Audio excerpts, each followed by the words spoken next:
chair this meeting for him. He was unable to attend this morning. So we are here to look over the budget and hear about the activity of the Office of Accountability, Performance, and Innovation. So that being said, let me see what counselors I have with me. I see Auditor Maroon.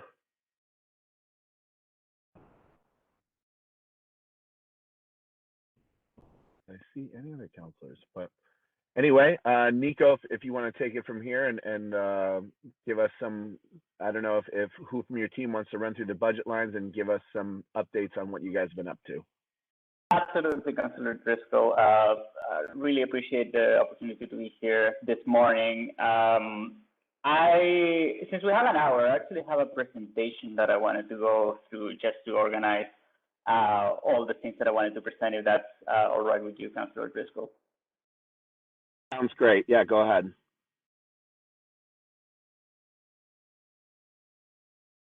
All right, just give me 1 second.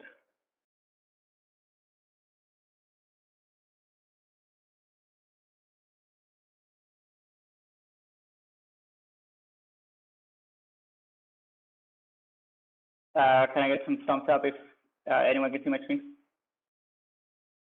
Thank you, Amanda. All right, so since this is my first time presenting in front of council our budget, I actually have quite a full agenda for this presentation. So wanted to cover a little bit of more general terms, what our mission and vision are, what our service offerings, some of the projects that we have completed this fiscal year, a little bit about our continuous efforts towards data-driven local government, outline some of the partnerships that we have engaged with, and then get into specifics with the budget. Let me know if you want me to move faster, but of course there will be plenty of time at the end for any questions. So I think it's always good to start a little bit more aspirational with what our vision and mission for the city is, which we've actually updated recently as a team just to get more in line with what our office actually does. So our vision we define as that we strive to make the city of Syracuse more effective and equitable for residents by catalyzing city government to be more responsive, experimental, and informed by evidence. And we do that through our mission, which is that we provide design and data expertise and other innovative tools and methods to help departments approach problems in new ways, deliver new solutions, measure and track progress, and be nimble in advancing pressing issues that affect Syracuse residents. So you're probably wondering what that means in practice. Well, in specific, we provide things such as data analytics, GIS analytics, that is mapping. We support departments through process improvement. We advocate for open data and transparency, while at the same time, throughout this effort, nurturing innovation capacity across the city, because we believe that innovation often comes best and it's more suited for being sustainable when it comes from people in departments doing the work themselves. We also advocate for doing resident-centric service design, like taking into account what is our users' experience in different services that we help improve. And also a big part of the work that we do is building the city's data infrastructure, which I'll get into a little bit later. So just wanted to highlight a couple of projects which we have either completed this year or are aiming to complete this year. One of them is around orienting procurements towards results. This is in collaboration with the Government Performance Lab at the Harvard Kennedy School. So the challenge here being that procurement in the city often involves outdated or obscure language, ineffective RFPs, and contracts where there are either no bidders or we've had the same single bidder for decades. The approach that we've taken is that we're working with experts at the Government Performance Lab to use results-driven contracting We're going to take 3 upcoming RFPs and identify process improvements for procurement process along the way. The impact that we hope to have with this is more vendor diversity, better outcomes in procurement, and more participation of minority and woman-owned businesses. Another project more on the analytical side is the routing for park servicing. The challenge here was that we needed to digitize the park servicing process, which was until this point entirely paper-based. The approach we took here is that we mapped all parks, then used a routing tool to generate work orders, then mapped the sidewalks in the parks for the winter routing snow removal, which led to the lowest number of negative complaints in the parks department's busiest summer. I guess the word negative there is a little bit redundant. I've never heard of positive complaints. But anyways, this work involved a lot of like digitization of paper-based work orders, and then like a lot of mapping by our data analysts. The final project that I wanted to highlight is one that we are just in the middle of working through, which is how to improve the employee requisition process, which actually serves all of the city's departments. The challenge here being that requesting a personnel change can be time-consuming for departments, and sometimes the departments themselves follow different routes to complete this process. So the approach we've taken is that we've conducted interviews, did some scripted data analysis, to process map to find inefficiencies in the process, and we are right now in the middle of co-creating with the involved departments process improvements. We'll also be leveraging an electronic signature tool which we hope serves as a use case for the rest of the city to then move towards more electronic processes. The metrics of success that we are going to be measuring here include the amount of time that it takes to approval, as well as the time that especially the HR and budget department have to spend on their back and forth with departments. So just to give you a little bit of a sense of what this looks like, here I'm showcasing the roadmap that we follow with this project and how we structure it, and on the left side, including discovery, procurement of the tool, solution development, impact analysis, implementation, and once we're done, a review. We've also done some data analysis, which you can see on the right, just to get a basic understanding of what are the specific bottlenecks of this process. We've spent a large amount of time with departments just understanding what their process is and then mapping it through a process map. And I certainly don't want to spend time on the specifics of this map, but just to showcase that this type of processes can oftentimes be very complex. So we do this step in order to identify, okay, what are some possible improvements that we can then address? And then we aim to co-create with the departments that are involved, in this case, budget and human resources. Okay, what are some improvements that we can take, and then how do we prioritize among them? Which ones do we see as the more impactful and the more feasible? Which often leads to some very fruitful conversations between departments who often come at the process from different points of view. So it helps all of us to get in line and then to work on solutions together. We have also spent this year, starting this year, sort of standardizing the methods that we take internally in order to make sure that we are serving our clients, in this case departments, the best possible ways that we can. So we've created a project intake process for departments so that they can, so we can better keep track of what are some of the requests that are coming in, and then tracking it and reporting it. So this is just for the first quarter. This is sort of a summary of when departments have come to API for help or for support or for, for engaging in different projects, which sometimes are rather simple. It's just like a simple analysis.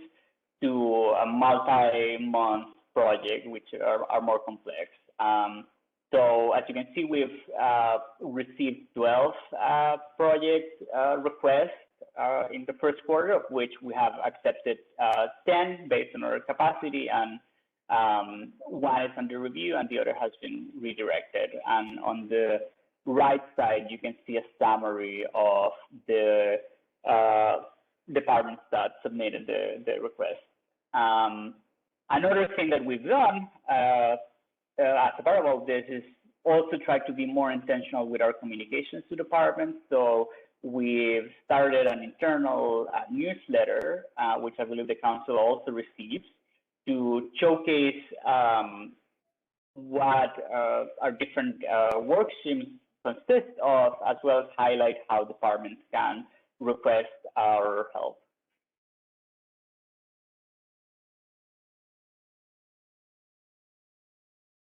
I'm going to speak a little bit about data-driven government now.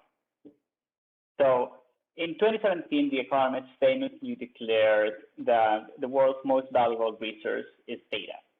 And by this, they meant that data was now the cornerstone of several of the world's most valuable companies. And I think at this point, it's safe to say that all companies need to be data-driven, even if they're not data companies or even technology companies.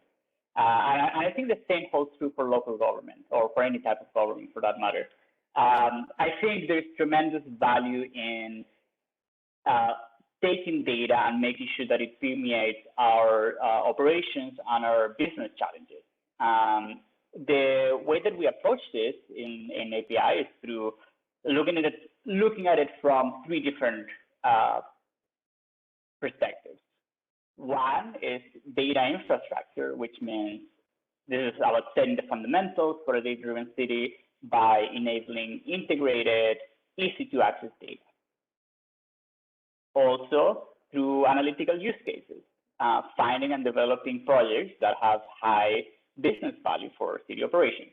And also, equally important is policy, which means establishing the right governance around data, which oftentimes in local government that simply does not exist yet, in order to foment transparency and trust. When it comes to data infrastructure, our milestones for 2021 has been to put into operations our data warehouse. I know we talked a little bit about that, Councilor Driscoll. In terms of analytical use cases, we in 2021 we completed an inventory of data sources across the city. We documented high-priority use cases for our data warehouse, and we completed 5 data products or analytical use cases for different departments.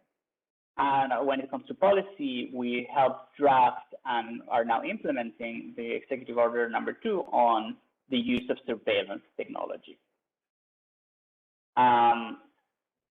So I think that these efforts will produce tremendous value for the city in the long term, and in the short term, they're already being recognized.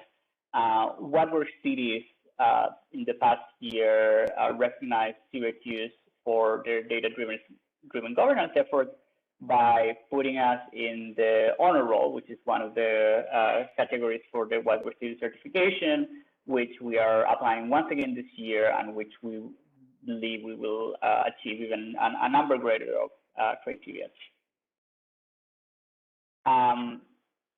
Through our work, we also bring in a number of partners to the city. And some of the ongoing partnerships I'll quickly mention.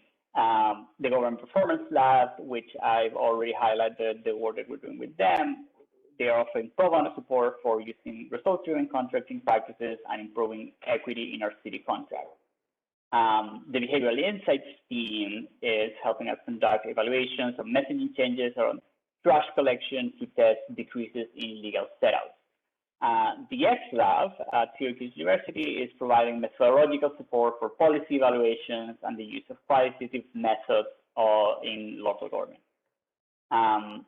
We're also very fortunate to be able to work with Ptolemy, which the city has worked for before in the past, through MBD, but now they are going to be helping us integrate data into our data warehouse and build some high-value deliverables.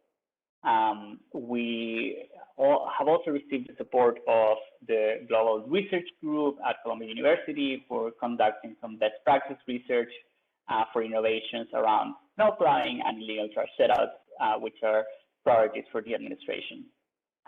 Finally, very recently, we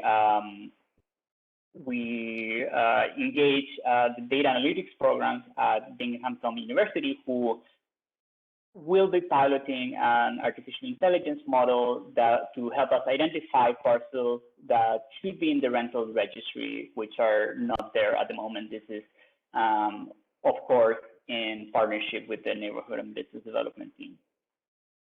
I will now get into some of the specifics of the budget. Our personnel remains largely unchanged from the past year. So we have an innovation designer, an innovation project leader, an innovation program manager, a data analyst, data engineer, and data program manager. Leadership roles, they've received a name change, if you will. So it's the Chief Innovation and Data Officer, so that's me, and the Deputy Chief Innovation and Data Officer, which was formerly the Chief Data Officer. Just a high-level view of the numbers. Our proposed budget is actually a decrease of 8% over what was proposed in the previous fiscal year, although in the previous fiscal year, we actually had much lower than expected expenditures, mostly due to extended period of vacancies in leadership roles. So that's what I had prepared in my presentation, Councillor, but of course, I am sure you'll have plenty of questions. Thank you for that presentation, Nico. Any of my fellow councillors have questions that they'd like to start us off?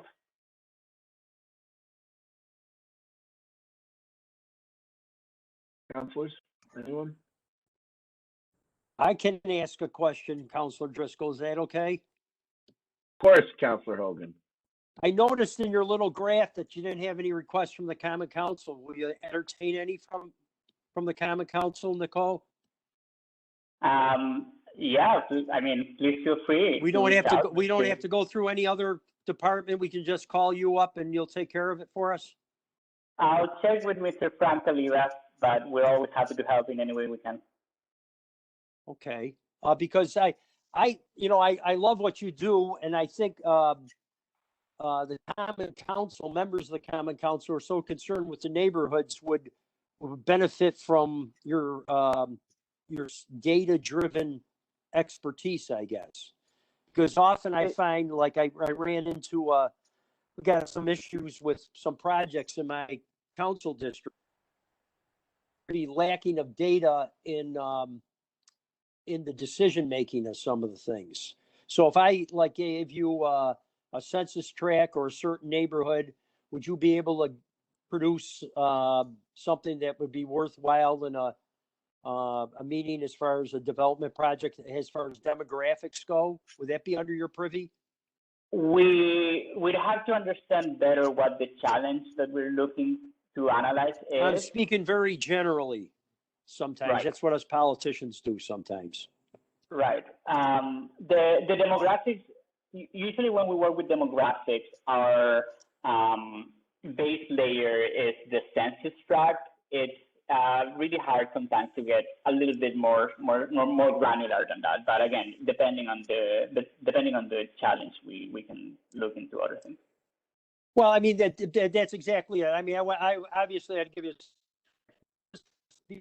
be about the efficacy of a certain type of housing in a certain area, whether affordable housing would be beneficial for the area and who currently would qualify for it and all that. So I could give you a census tract. So we could rely on you for things like neighborhood oriented issues like that. I'd certainly love to hear more, Councillor. Oh, well, you'll certainly hear more from me. I'm not reticent about talking, as Councilor Driscoll is well aware. Thank you, Councilor Driscoll. Thanks, Nicole. Thank you, Councilor Hogan. Any other questions from my fellow councilors? Councilor Driscoll, if I could jump in. Sure. Auditor Maroon, go ahead. It's tough always to follow Pastor Hogan, but let me try. I want to do a shout out, Nico, to Joanna Bailey. She is a remarkable young lady who helped me in a time of real urgency. And short term, she picked up what we were trying to do relative to a redistricting project. And without her, we wouldn't have accomplished what was expected. So she is very talented, very personal, very professional, and her timing was right up my alley. I love how she reacted, and she did a fantastic job. So I want to acknowledge that, and every chance I can, I'm going to do it and have done it. She was remarkable. So I'm very grateful for her help. I really appreciate the work, Mr. Auditor, and I'm sure Joanna does as well, since she's on the call right now. And I'm really glad that we could be helpful. Very much Yeah, so. of course. I'd like to second that on behalf of the council as well. It was great. Her assistance was essential to the redistricting effort and everything we did. So I echo Auditor Maroon's sentiment there for sure. Any of my other fellow councilors have anything they'd like? I'd be curious if no one's chiming in, Nico, how you and I had spoken, I forget how long ago now, maybe 6 months ago, something like that, about the efforts to kind of get these different data systems, the data warehouse concepts.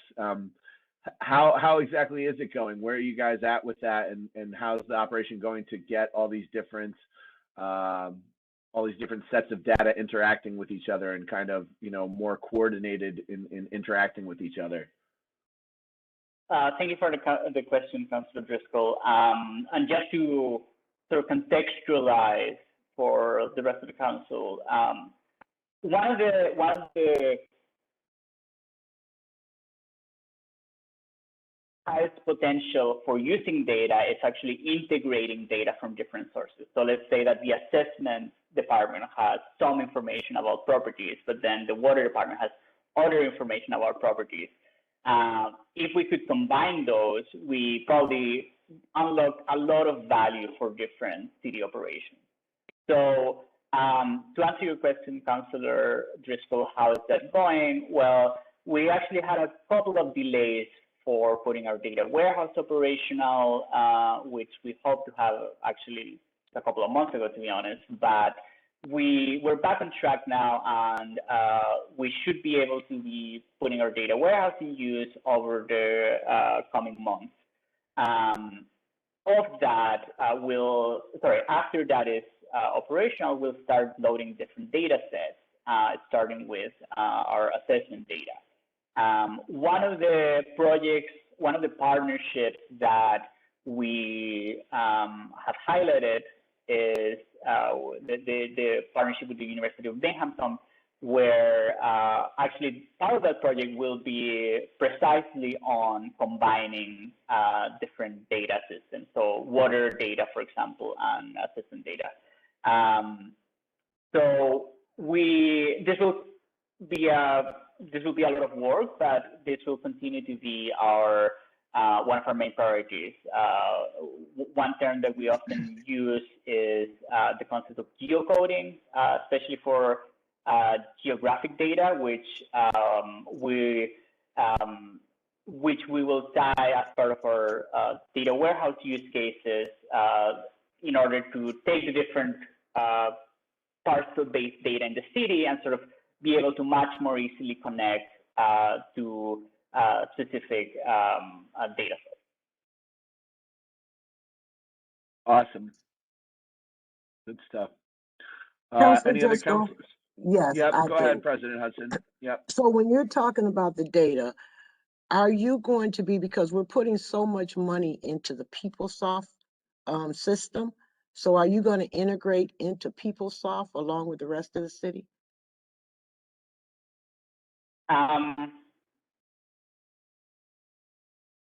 Without being personally involved in the PeopleSoft project, I don't think I can give you a definite answer right now, President Hudson, but I can certainly look into it and get you an answer. Okay, because I know that we're going that way, and if we're integrating the police and personnel and everybody, even the BAS, we're pushing everything into PeopleSoft. So if we're going to continue to add pieces onto it, I would hope that we would finally bring everything together under one system, because we're working on 3 systems now for data. My personal aspiration is that as the city continues to modernize its different IT systems, is that as a prerequisite, we make it so that we integrate the data. Of course, we're not there yet, but it's certainly where we want to go. Thank you.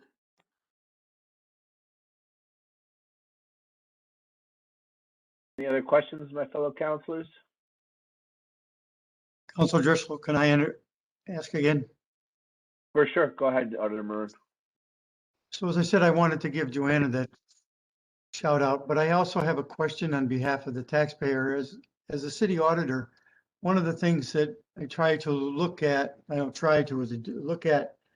is that we're trying to see how we're benefiting the taxpayers from everything that we do based on performance. So what is the genesis of your mission, I guess, and what you're trying to accomplish from your research and ultimately your data that will drive reduction in cost to the taxpayer? Because modernization is great, but we need to get to the point where we have a sustainable model of affordability in the city. And given what we've been through last year with the pandemic crisis and how it affected us financially, what part does that play in your design and your thinking and your team work when you're looking at things? Absolutely, that's a great question, Auditor Maroon. As we think about what we're going to put the data to use, the way that we structure our projects is always through a lens of how will this help departments perform their work better? Or is there an operational or a monetary gain that we can have out of these projects, or at least is there an increase in transparency? So I'll just give you an example based on the projects that we have prioritized for the data warehouse.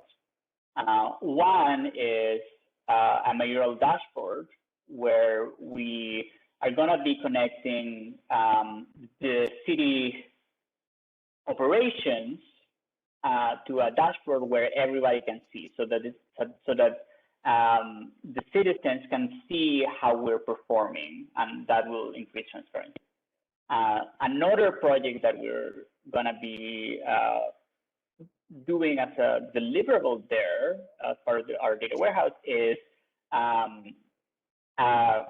quarterly parcel download of data for neighborhood and business development. This exemplifies data that the MBD team can use in their operations in their day-to-day, which they would have to spend a really long amount of time just getting themselves and analyzing themselves, and oftentimes it takes time, and you want to have as timely and reliable data as possible. So we are simplifying the data integration piece, the data acquisition piece, which the department is already doing, and saving dozens of hours in the work that they do in order to perform their operations better. So there may not be in that particular project like an immediate fiscal gain, but there is an improvement in the department's workflow. When it comes to some of our other projects, just to go to some that I've highlighted, the employee requisition project, for example. Some employee requisitions take longer than they should, to put it that way. And if we do some process improvement around that, we could decrease that number, therefore having less time where a job goes unfilled. Therefore, again, allowing departments to function better. So, well, thank you for that. I guess I'm still confused. So when I was on the Common Council, we had the Bloomberg grant, and that was the innovation team, as it was called.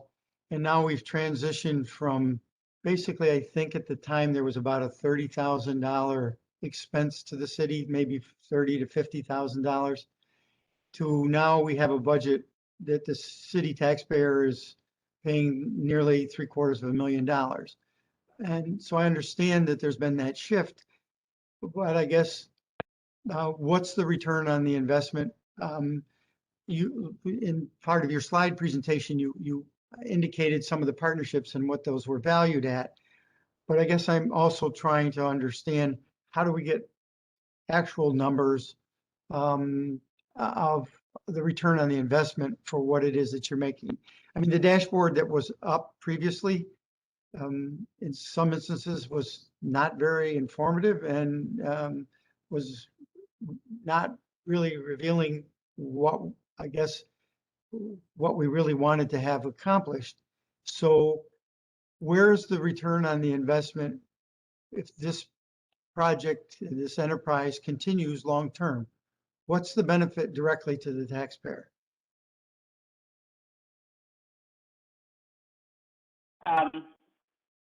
I'm not trying to put you on the spot here. I'm just trying to understand. I'm asking inquisitively, not judgmentally, just so you know. I appreciate it. I think it's an important question. So I think that we can, so as the team has expanded, I think that the diversity of our workload has expanded as well. And I think we can categorize the benefits that we bring into the city in different buckets. One bucket, as you mentioned, is just like the partnerships that our teams help to leverage towards different city projects. Another bucket comes in the form of efficiency improvement for departments, which and I know that some of these are easier to put a dollar value on, and some of these are harder because as departments, so for example, for some of our projects that we've get involved in, we can estimate return on investment based on how many less hours does the process take for city employees, therefore freeing them to do other things. Some other projects we may measure, such as the Parks project, like we have received less complaints, which isn't, I acknowledge, a super imperfect indicator, but it does tend to, it does serve as a proxy of we're performing our services better. Unfortunately, we don't have a better way of measuring the park servicing service for now. Other benefits that we bring are a little bit more intangible, and I guess it becomes a little bit more debatable what the return on investment is, but thinking about things like what's the value of being more transparent? What's the value of having an open data portal where citizens can get a sense of what our city operations are and what our city data is. So I think your question is a very important one, and the answer can get a little bit complex. Thank you. Thank you, Councilor Driscoll. Yep. Any other counselors' comments? Councilor Driscoll, I just want to thank, while we're shout outs, Brant, for preparing all those letters for us and all that in our standing committees.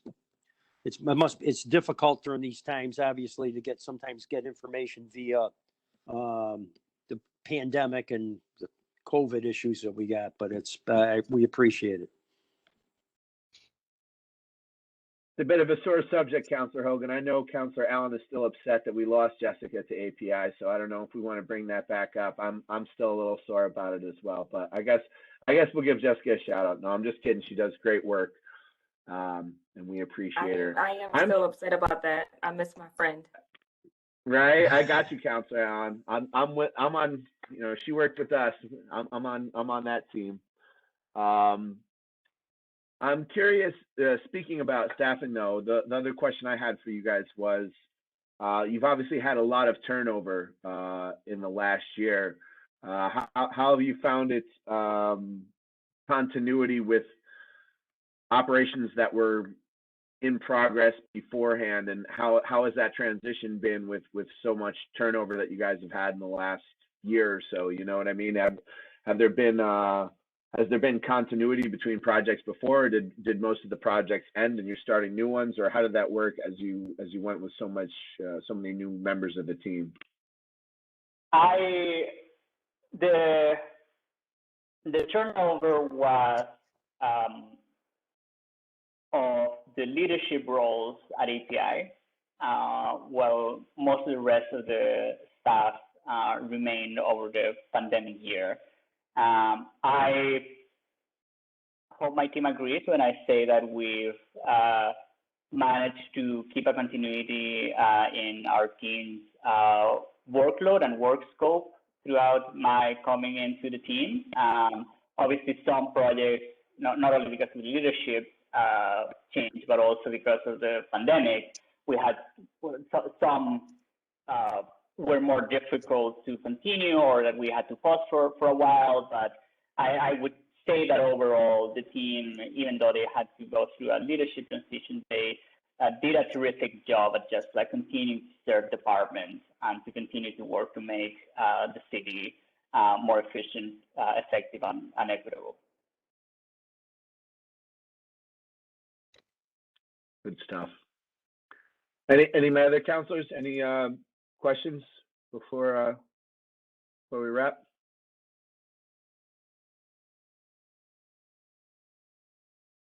Okay. Hearing no further questions from my fellow counselors, thank you guys for all you do. API, it's great hearing from you today. I appreciate the presentation, and please keep up the great work. And thanks to my fellow counselors for coming on. And I will see everybody in just about 20 minutes for our next meeting. All right. Have a good day, everybody. Thanks, Thank you. Joe. Thanks, everybody. Yep. Take care. Bye-bye.